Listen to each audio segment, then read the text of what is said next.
My name is Lucy Tellick and I am playing Catherine Gray and Anne Moon in progress. Two characters that have kind of quite an impact on the play in terms of having to corral these players and getting them to put on the play. But also Lady Catherine, without giving too much away, has a bit of a pivotal role later on as well. Yes. So very important characters to play. Yeah, so Anne Moon is a great person, I think.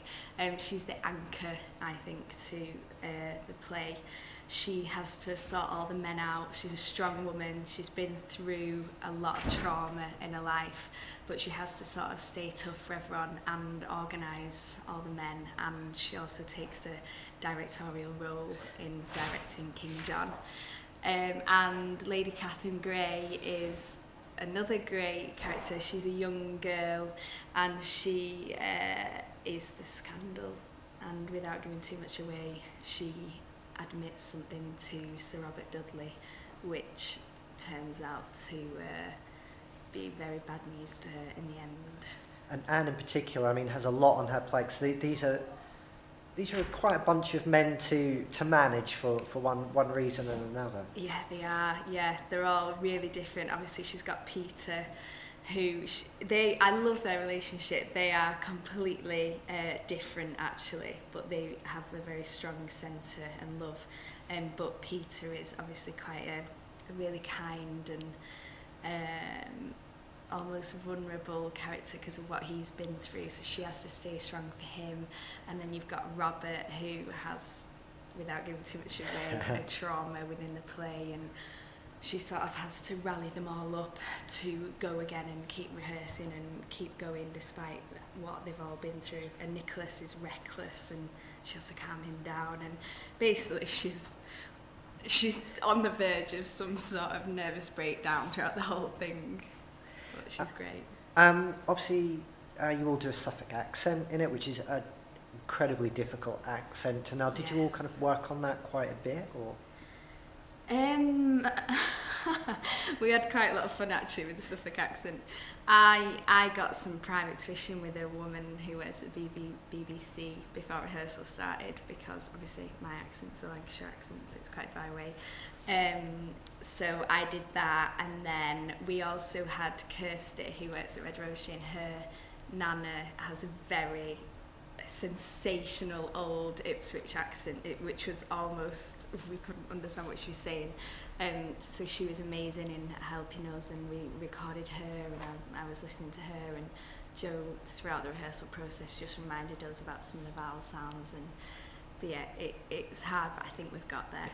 Right, I'm John Ramsey, local person for a period of the time. Is a woodcarver by profession, retired now obviously, and the senior member of this team. Also I play a character called Withinglaw, who is the owner of Christchurch Mansion at the time. So they're two contrasting characters completely. Your main role provides a lot of the comedy. That's right. During the play, yeah. And that must be fun.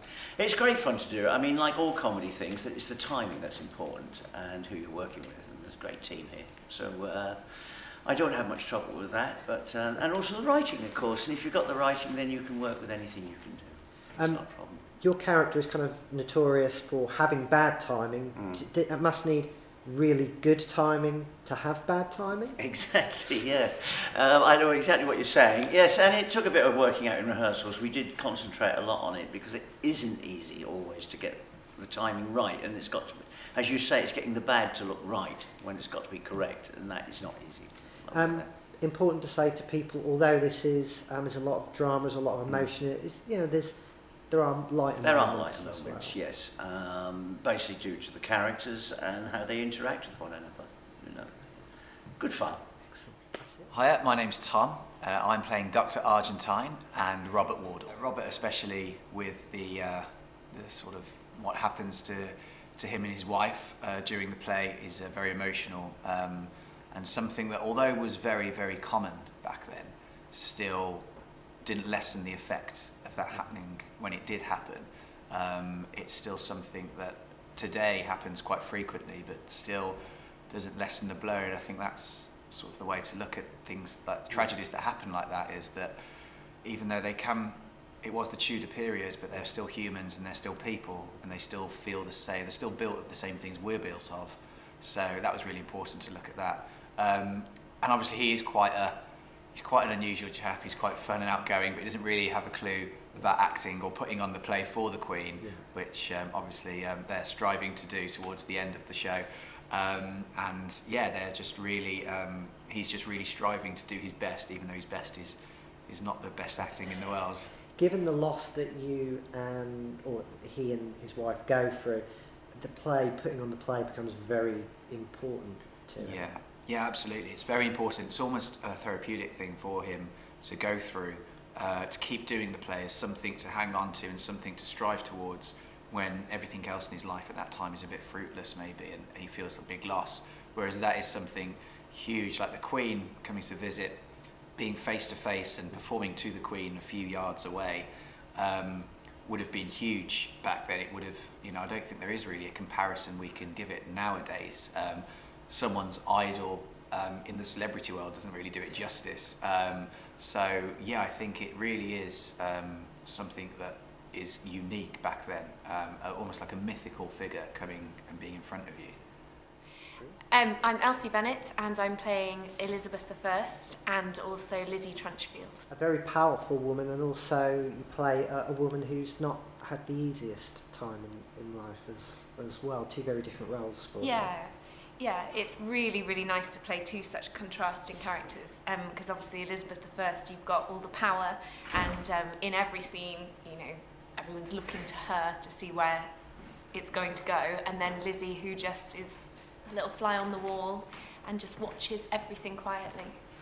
A very human story at the heart of the story about court intrigue and the visit itself. I mean, it's very important to get audiences interested.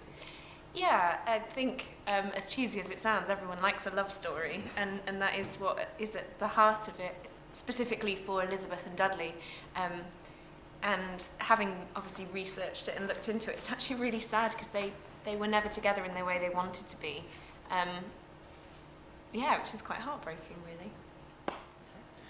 Right, so I'm Daniel Abbott, and I'm playing the roles of Nicholas Mundy and Robert Dudley. Nicholas is far more aggressive and vocal and expressive, I suppose, in his feelings, whereas Dudley has to keep a lot of the stuff hidden within his emotions and everything. So, yeah.